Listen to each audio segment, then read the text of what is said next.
হ্যাঁ, যে দেখুন ওয়ার্ল্ডের মধ্যে যেই সকল শিপ রিসাইক্লিং হয় তার মধ্যে 50% রিসাইক্লিং বাংলাদেশে হয়ে থাকে।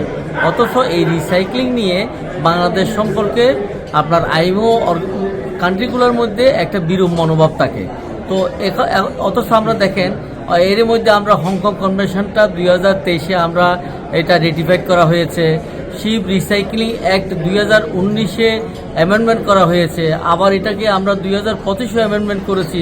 সুতরাং এই শিপ রিসাইক্লিংয়ের উপরে বাংলাদেশ অনেকগুলো কাজ করছে।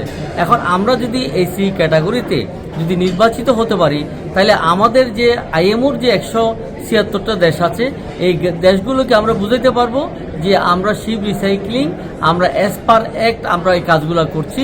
সুতরাং আরও বেশি আমরা মার্কেট পাবো, বাইরে থেকে শিপ এনে আমরা এখানে রিসাইক্লিং করতে পারবো। দ্বিতীয়ত হলো আমাদের যে সিফেয়ারার যে আমরা যে জেন্ডার ইকুয়ালিটির কথা বলি, সেখানে আপনার কোস্টগার্ডে প্রায় 11% আপনার ওমেন ক্যাডেট কিন্তু কাজ করছে। আপনার এই পিস কিপিং মিশনে প্রায় 9% আমাদের ফিমেল ক্যাডেট আছে।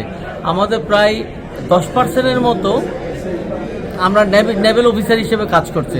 সুতরাং এই যে জেন্ডার ইকুয়ালিটি আমাদের ফিমেল ক্যাডেটের যারা কাজ করছে, তারা বিদেশে গিয়ে যে তারা যে আর্ন করছে, সুতরাং এক্ষেত্রে আমরা মনে করি যে আমরা এই আপনার আইএমওর যে জেন্ডার ইকুয়ালিটির যে 4 নম্বর এজেন্ডা, ওই এজেন্ডা আমরা আরও বাস্তবায়ন করতে সুবিধা হবে।